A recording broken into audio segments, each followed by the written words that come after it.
Ginkwestyon ni Davao City Mayor Baste ang inilihok sa administrasyon sa idalom ni Presidente Ferdinand Marcos Jr. nga i-target o kunaristohon ang mga opisyal nga nagapanguna sa ginapahayag sini pag-expose sa kurapsyon sa flood control projects. Kasunod ini sa iyang rangin mensahe sa Pidipilapa National Assembly kahapon.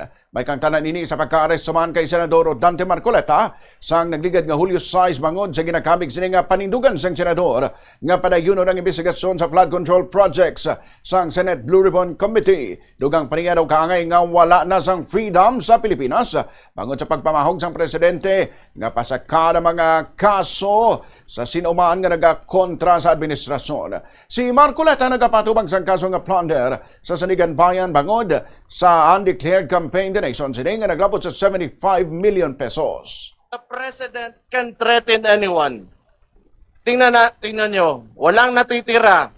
Dalawa nating senador, isa nating senador, kinulong nila.